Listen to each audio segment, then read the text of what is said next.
Buenas noches, Desprendidex, ¿cómo están? ¿Qué tal su martesito? Ahora ya nos mudamos a los martes, ya no vamos a estar los lunes. Ahí hubo un cambio de actividades, pero vamos a esperar un ratito ahí a que vaya llegando la gentecita. Mientras, pues cuéntenme qué tal su finecito de semana, cómo les va, cómo los trata la semanita, qué dicen, qué cuentan.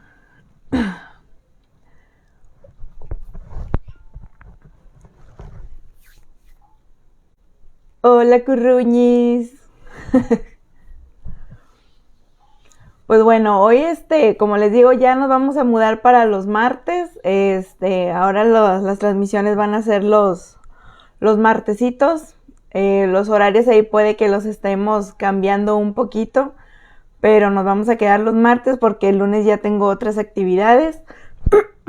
Y entonces, pues por lo pronto seguimos aquí en los desprendidos, pero no los dejamos, aquí seguimos. De hecho, hoy vamos a tener un tema muy interesante que, bueno, varias personas lo han pasado. Hola, curruñis, buenas noches. ¿Cómo están? Vamos a hablar de lo que son enfermedades terminales. Está un poquito, sensible el tema. No voy a adentrarme mucho en el mismo, pero sí voy a dar así como que algo muy global, un resumen de la enfermedad terminal, de cómo se siente una persona que se da cuenta que le diagnostican una enfermedad terminal. Imagínate que de repente tú estás en tu casa, así bien Agustín, y de repente te da un dolor y vas a consultar y de repente el doctor te dice, pues tienes tal enfermedad, ¿no? Y tú así como que no, pues ok, pero está en tal fase o en tal etapa, ¿no? O sea, ya te queda tanto tiempo de vida, tanto tiempo, tantos meses de vida, ¿no? Entonces es así como que caray, o sea, si yo estaba muy bien, yo nada más vine porque sentí un malestar y de repente fue así como que como en qué momento, si yo estaba súper bien, todo estaba muy tranquilo y nada más por eso fue así como que qué pasó, ¿no? En qué momento se descuidó tanto la salud, a lo mejor ya tenía ese malestar, ya tenía ese padecimiento, pero pues lo dejó pasar, lo dejó seguir, así de que no pasa nada, al rato pasa, y entre al rato pasa, se fue agravando poco a poco el problema, se fue deteriorando la persona, y entonces aquí, pues, ¿qué fue? Que a lo mejor, pues, hay enfermedades que más adelante les voy a comentar, van por fases o van por etapas, y que a lo mejor hay muchas que son como les dicen las enfermedades silenciosas, que es como la tensión o la presión arterial, que en este caso, bueno, pues te causa lo que son embolias o enfermedades cerebrovasculares, es todo ese tipo, que por eso son enfermedades silenciosas, porque no te das cuenta cuando te sube o te baja la presión, a menos de que sientas un dolor de cabeza muy intenso o de que estés mareado o mareada o de que veas así como que esas lucecitas. Entonces ese tipo de cosas son esas enfermedades silenciosas que, bueno, no van mucho con las enfermedades terminales, pero sí son son enfermedades que hay que considerar. Bueno, entonces para empezar, ¿qué es una enfermedad terminal? Bueno, según la Organización Mundial de la Salud, la enfermedad en fase terminal es aquella que no tiene tratamiento específico o curativo, o con capacidad para retrasar la evolución. Esta situación conlleva a la muerte en un tiempo variable que generalmente es inferior a 6 meses. Esta condición es progresiva y provoca síntomas intensos y multifactoriales, además de que conlleva un gran sufrimiento físico y psicológico tanto para la familia como para el paciente. Imagínate que de repente, como les comentaba hace rato, tú llegas al doctor y te dice, no, pues sabes qué, lo ves y tienes una enfermedad terminal, y como, ¿qué te quiere decir eso? O sea, pues si yo estoy bien, pero en base a los estudios, a los exámenes, a cierto tipo de laboratorios, o sea, en todo eso se va a basar el doctor para decirte. No va a ser así como que de, ay, ¿sabes qué? Me siento mal, ya voy y pum, o sea, tienes esto y ya te va a llevar la calaca en 6 meses, o sea, no. Tiene que ser una base de estudios, una base de ciertos, seguimientos para ser algo realmente confirmado y no estar con esa interrogatorio, vaya, de que si en realidad eso no es una fase terminal. Entonces hay que estar conscientes que debemos de hacernos una línea de estudios para determinar también ese tipo de situaciones que desencadenen en realidad cuánto tiempo tenemos también de que nos reste de vida. Que se oye muy feo, sí, pero en la realidad es esa. Entonces tenemos que ver cuánto tiempo tenemos, ¿para qué? Para prepararnos nosotros a lo que tenemos que seguir más adelante, ¿ok? Que son pasos que en este caso, bueno, prácticamente ya los familiares, bueno, tanto el paciente como el familiar se quedan choqueados de que tú dices, bueno, ¿en qué momento yo pasé de estar súper bien un día a otro día ya tener una enfermedad terminal? Pues son situaciones que uno, pues la verdad no espera. Aproximadamente 40 millones de personas en todo el mundo precisan al año cuidados paliativos, que más adelante se los voy a explicar, debido a enfermedades oncológicas, que son el cáncer, y no oncológicas, que no tengan cáncer. Sin embargo, a nivel mundial solamente el 14% de las personas que lo necesitan reciben los cuidados. ¿A qué voy con esto? Que solamente de 40 millones alrededor del mundo, el 14% de las personas reciben el tratamiento para este tipo de enfermedades terminales. Ahora, ¿qué tipo de enfermedades terminales son de las que estamos hablando? Estamos hablando sobre el cáncer, el SIDA o el VIH, enfermedades del corazón avanzadas, enfermedades pulmonares obstructivas crónicas o el famoso EPOC, enfermedades renales crónicas, que son las insuficiencias renales crónicas del riñón, enfermedades neurológicas avanzadas que tienen que ver con el cerebro o que no tienen tratamiento, como la mayoría de las demencias, en este caso como el tipo el Alzheimer. Es una enfermedad neurológica avanzada que no tiene cura, sin embargo, es algo que con el tiempo te va a ir deteriorando, al igual que la esclerosis. Entonces, estamos hablando de ese tipo de enfermedades. Ahora, ¿qué emociones son las que le llegan a este tipo de pacientes? A este tipo de pacientes, pues obviamente es la negación. O sea, ¿cómo van a aceptar de un segundo a otro que están enfermos, que tienen una enfermedad terminal? Oli Blanca, buenas noches, saludos. Está la negación, la ira, o sea, obviamente les da un coraje, el pacto o la negociación. ¿A qué me refiero con esto? De que van a ver con el doctor la manera de que sea un error, de que los estudios están mal, incluso van a pedir una segunda, tercera, cuarta, quinta opinión y sin embargo van a tener el mismo diagnóstico. Con esto me refiero a lo que es la negociación.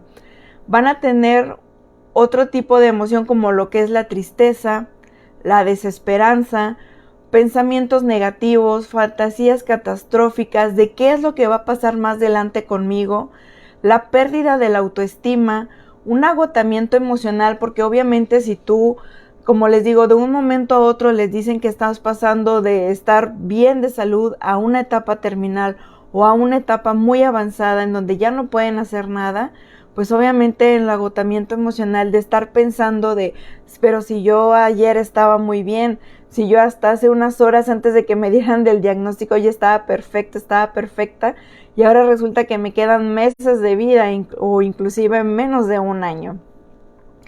Agitación y por último la aceptación. La aceptación normalmente ya viene siendo después de que el paciente o la persona ya recurre ahora sí que a todo tipo de cuestiones en la cual ya ve varias opciones, de que ya ve una opinión médica, una segunda opinión, una tercera, una cuarta, se va con ciertos tipos médicos, a lo mejor busca por otros lados, no precisamente por el área médica, se va a buscar por todos los recursos habidos y por haber para que le digan que no está mal, que está bien, pero lamentablemente si los estudios ya te están arrojando que tienes una etapa terminal o que tu enfermedad está demasiado avanzada, pues ya no se puede hacer más. Ahora, ¿qué es lo que podemos hacer, lo que es el personal de salud en cuanto a los pacientes que tienen este tipo de enfermedades terminales? Lo que se les brinda es proporcionar alivio al dolor y los síntomas que se presenten a su enfermedad, afirmar la vida y considerar la muerte como un proceso normal. Obviamente todos le tenemos miedo, o la mayoría le tiene miedo a la muerte, aunque unos dicen, bueno, le debes de tener más miedo a la vida porque la muerte a final de cuentas es algo seguro que tenemos todos, pero claro que es algo que no todos deseamos llegar. No intentar ni acelerar ni retrasar la muerte. Muchas veces, o incluso en la parte de Europa, ya se practica lo que es la eutanasia, que es la muerte solicitada por el paciente terminal, porque ya es una etapa donde ya es tanto su dolor, ya es tanto su sufrimiento, que ya ellos prefieren practicar este tipo de procedimientos para dejar de sufrir. Sin embargo, obviamente no es recomendable porque pues la mayoría prefieren que sea un proceso natural el de la muerte por el estado de cómo se siente, vaya, el enfermo. Pero sin embargo, nosotros como no sabemos cómo se siente esa persona, qué es lo que está sufriendo, qué es lo que está viviendo, nunca lo vamos a entender. Entonces aquí hay que respetar tanto la decisión del paciente como la decisión de los familiares. Entonces es un conjunto muy complicado porque solamente ellos son los que van a tomar las decisiones, a menos de que un médico te dé una plática sobre qué es la mejor opción o qué es lo más viable, viendo desde qué momento o desde qué manera está sufriendo el familiar, o bueno, el paciente enfermo en este caso. Ya sobre de esa plática hay que tomar la decisión, pero siempre a cargo de un personal médico. Integrar los aspectos espirituales y psicológicos del cuidado del paciente. Obviamente es algo que nos va a afectar muchísimo y hay que verlo con un psicólogo o un tanatólogo, que es el especialista en cuanto al proceso del adiós en un familiar de un ser querido. Y la verdad aquí el tanatólogo es el especialista que te va a ayudar a que tú le puedas decir adiós a esa persona querida, a ese ser querido que tú, la verdad, te cuesta soltar, y que como familiares, ellos tengan ahora sí que la fortaleza de verlo dejar ir, que ellos puedan partir de ahí. Porque pues obviamente si no es fácil irse, imagínese también que pues tu ser querido no lo puedes ver de que se te vaya, ¿no? Entonces sí es un poquito complicado y pues tenemos que ver ahí de qué manera nos podemos ayudar para que pues sea un poquito menos duro el proceso. Obviamente no deja de doler, no deja de ser difícil, sin embargo debemos de tener la ayuda terapéutica, que más adelante les voy a nombrar algunas, para que sea un poquito más pasajero el proceso. Ofrecer un sistema de soporte para ayudar a los pacientes a vivir tan activamente como sea posible hasta la muerte.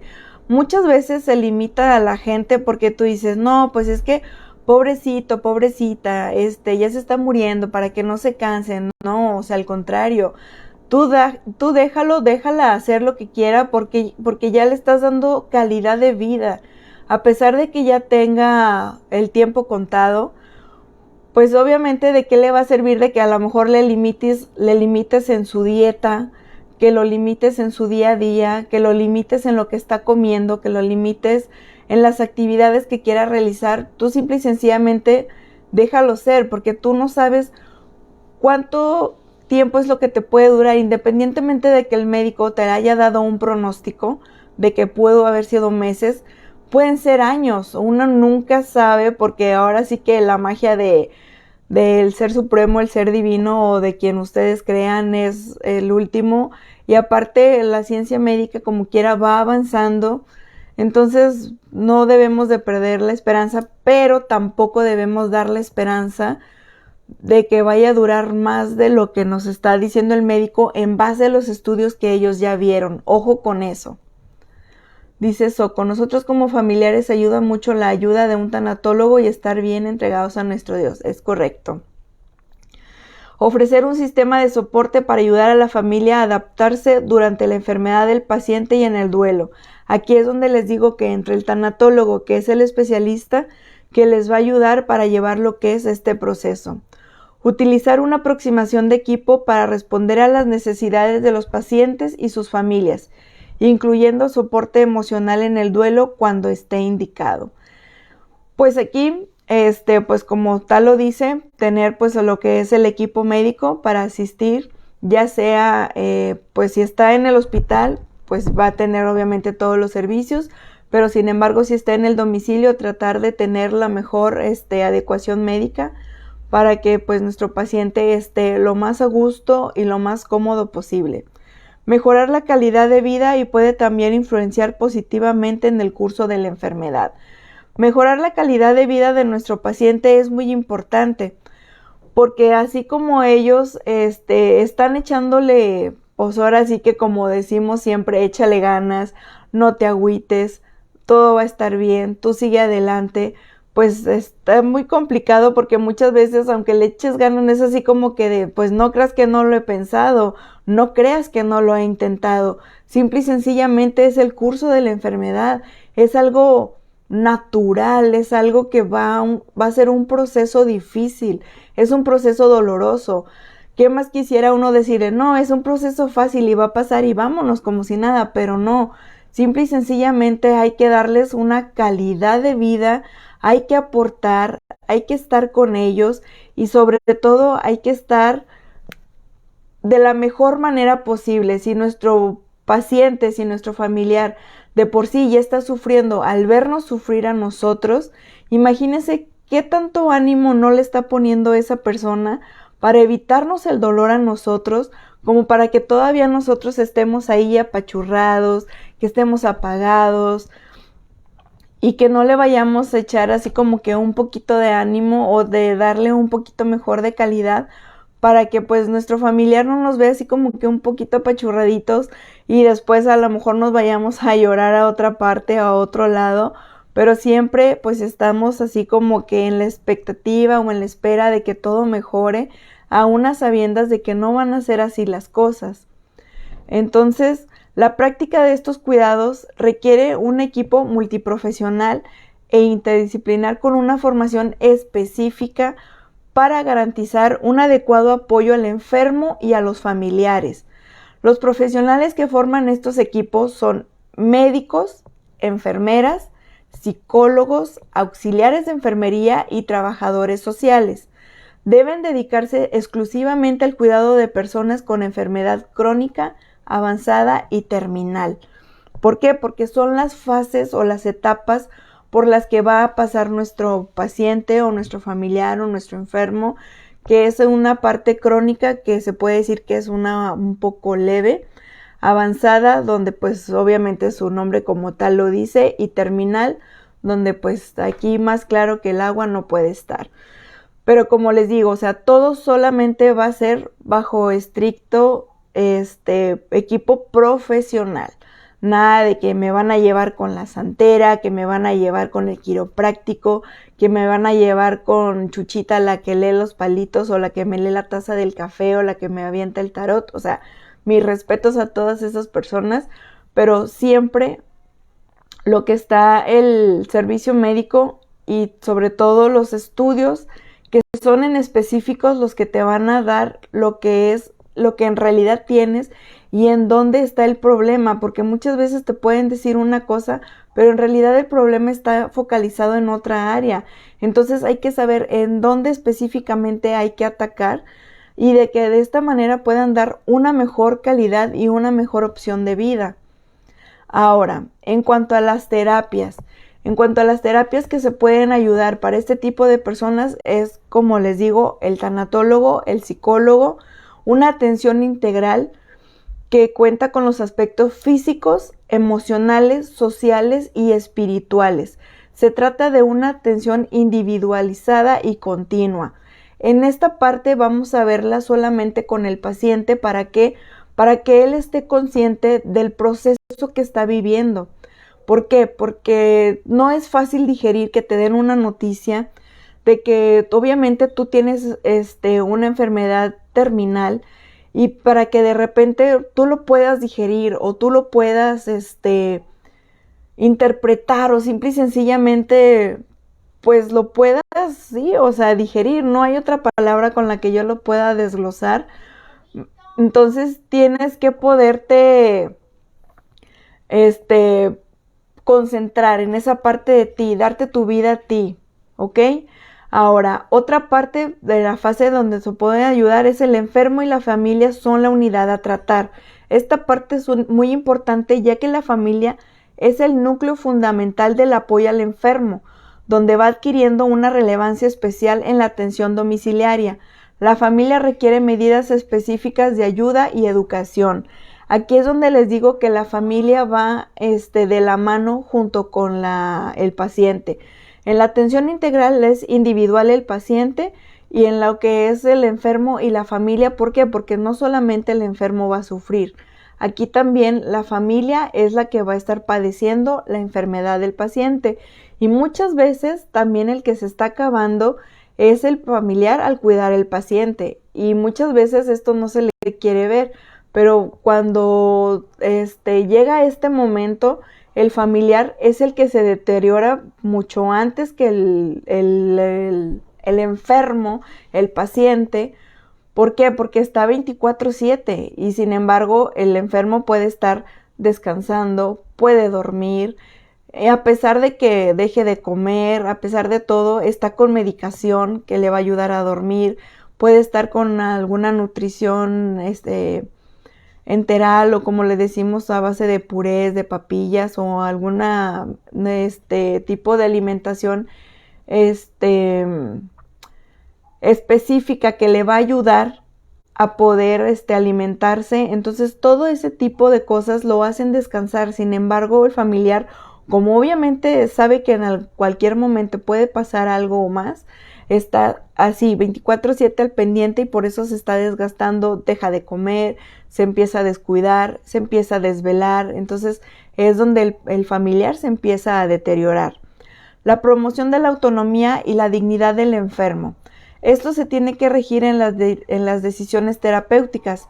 Este principio solo será posible si se elaboran con el enfermo los objetivos terapéuticos, que era lo que yo les comentaba hace rato. Tienen que ver a la par el enfermo con el familiar, con el médico, que todos estén de acuerdo cuál va a ser la mejor opción o cuál va a ser lo más viable para poder ayudar a nuestro enfermo o a nuestro familiar. ¿Por qué? Porque en esta parte, acuérdense que ya es un conjunto, y cualquier cosa que nuestro enfermo o que nuestro paciente esté requiriendo, el familiar obviamente va a correr, va a acudir al médico para preguntarle qué es lo que puede hacer, en qué le puede ayudar, en qué le puede apoyar.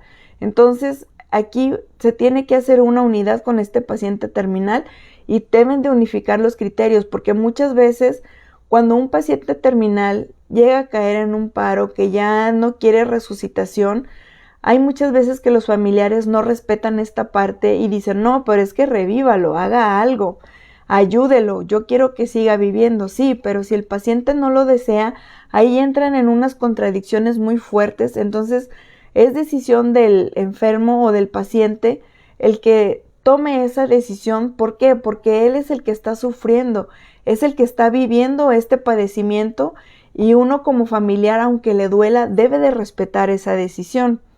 Ahora, lo que es la concepción terapéutica activa. Vamos a incorporar una actitud rehabilitadora que activa, que nos lleve a superar el no hay nada más que hacer, nada más lejos de la realidad, y que demuestra un desconocimiento y actitud negativa ante esta situación. ¿Qué es lo que vamos a hacer aquí? Vamos a a cambiar un poquito ese panorama del no hay nada más que hacer. ¿Por qué? Porque obviamente aquí ya nosotros estamos poniendo de antemano de que sí, sabemos que es una enfermedad terminal y no hay nada más que hacer. Entonces tenemos que digerir, tenemos que aceptar que nuestro paciente pues va a tener un límite de vida, un límite de tiempo, y entonces nosotros tenemos que digerir y darle una calidad de vida a esta persona. Ahora, la importancia del ambiente, esto es muy, muy, muy importante, tal cual lo dice, crear una atmósfera de respeto, de confort, de soporte y comunicación. ¿De qué manera? ¿De qué manera? Pues obviamente, tal como lo dice, hay que tener una comunicación muy abierta con el paciente, de saber qué es lo que desea, qué es lo que requiere, ya que esto va a influir de una manera muy decisiva en el control de los síntomas.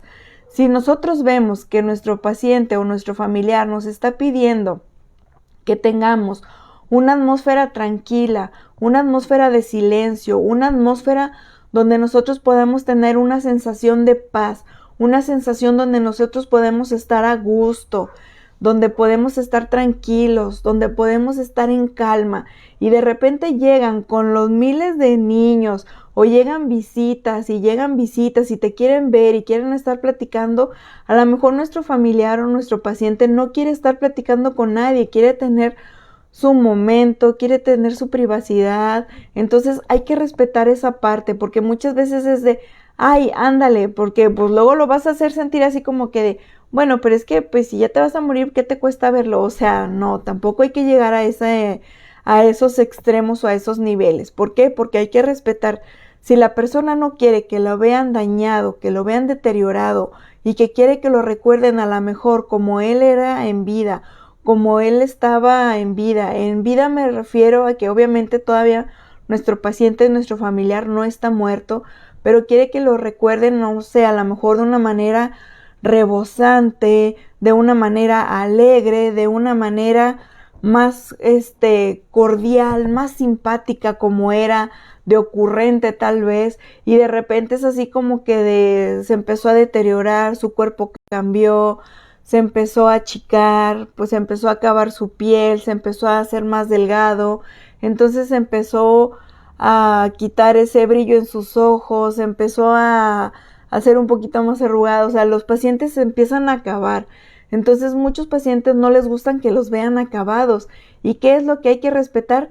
Esa privacidad, esa individualidad del paciente como tal. Entonces, el crear una atmósfera de respeto, el crear una atmósfera de tranquilidad, el crear una atmósfera de confort, una atmósfera de soporte, una comunicación constante con los familiares, de que si él llega a visita y no los quiere ver, ni modo, no los va a ver. A lo mejor que tengan una llamada, si el familiar, si el paciente tiene oportunidad de comunicarse vía telefónica, que pueda hacer una llamada, mejor que hagan una llamada. Pero si el paciente no desea que lo vean como está, es mejor no obligarlo, es mejor no insistir, mejor que hagan una llamada mínimo, no sé, ahora con la nueva tecnología, que se manden audios de voz, pues ni modo que audios de qué, ¿verdad? Que se manden unos audios para que los escuchen, y a lo mejor lo pueden mantener como un recuerdo, pero siempre respetando esa individualidad, respetando al paciente, respetando todo eso. Entonces, esto de las enfermedades terminales sí es un poquito difícil, es un poco duro, es difícil manejar el proceso, porque obviamente no te esperas tú que un familiar o incluso tú mismo de la noche a la mañana tengas una enfermedad terminal. Imagínate que estés bien y de repente tú vayas a consultar y te digan, ¿sabes qué? Lilith, ¿sabes qué, Carmen? Te quedan tantos meses de vida o te queda menos de un año. Espérame, si yo nada más vine por un dolor de estómago. Sí, pero resulta que tienes esto y esto en base a los estudios que te pedimos. Ah, caray, entonces, o sea, pero si yo ayer me sentía perfecta, estaba súper bien, sí, pero a lo mejor ya tenías días que tenías ese dolor de estómago y tú lo veías como algo normal, lo veías como una gastritis, lo veías como un cólico y sin embargo nunca lo trataste y resulta que ahora que es un poco más fuerte el dolor, que es un poco más agresivo, te mandamos a hacer los estudios para descartar ciertas cosas. Entonces vemos que aquí ya no hay punto de retorno. Entonces, más vale pecar de exagerados y de que si es un dolor constante en una cierta zona, de que a lo mejor yo, por ejemplo, les puse de que si el estómago me está doliendo, no sé, hoy martes y me duele el jueves y me duele viernes, sábado y domingo y es en la misma zona y yo siento que va acrecentando, lo ideal es ir a consultar y descartar. ¿Por qué? Porque a lo mejor puede ser que tenga alguna úlcera, a lo mejor puede ser que sea gastritis o simple y sencillamente sea una mala alimentación o incluso puede ser algo que vaya en una fase muy avanzada y ya no haya punto de retorno. Entonces más vale que vaya a consultar y pecar de exagerada y que el día de mañana me digan, ¿sabes qué? Aquí ya no hay punto de retorno. Pero entonces sí es muy importante que por favor cuidemos de nuestra salud, nos chequemos y pues bueno, yo ya termino con este tema y la siguiente semana les tengo un tema muy buenísimo que de hecho, déjenme les digo, vamos a hablar de el síndrome de Moebius, así como que de caray, y eso como que ¿qué es? Hola Diana, hola Norita, buenas noches, hola Angelito, buenas noches. Bueno, el síndrome de Moebius es una parálisis que les da en la parte de la cara donde no pueden mover los ojos, llega hasta cierta parte donde no pueden mover las extremidades, hablando de manos, hablando de pies. Y entonces, bueno, de este síndrome de Moebius, que es un poco común, pero no es tan conocido, vamos a hablar la siguiente semana. Hola Judith, buenas noches, ¿cómo estás? Hola Dianita, buenas noches. Y pues ya saben, aquí andamos y no nos rajamos, echándole ganas, como siempre dicen, echándole trancazos. Y ya saben, si quieren que hablemos de algún tema en específico, si quieren que hablemos de algún tema en especial, pueden mandar inbox, es anónimo. Este tema fue solicitado, igual es anónimo. Y ya sea de cualquier tema que gusten que yo les hable, se toma en cuenta, todos se toman en cuenta, este síndrome de Moebius también. Entonces, con toda confianza me pueden mandar inbox, se busca el tema del que quieran que hablemos. Yo ahí como quiera, les dejo los datos de la psicóloga Alexandra Villarreal, que es la que está tratando. Ahí para que en dado caso de que ustedes no se sientan solos, de que tengan una ayuda a dónde correr, a dónde acudir. A mí pues todavía no se me acaba la Navidad, ya para la próxima semana ya se me termina. Pero pues bueno. Hola Lolis, hola prima María, saludos a Ciudad Victoria, saludos a Tampico, saludos a todos. Les mando un gran beso y un abrazo, que pasen buenas noches. Y pues bueno, los veo el próximo lunes, Desprendidex, los quiero mucho.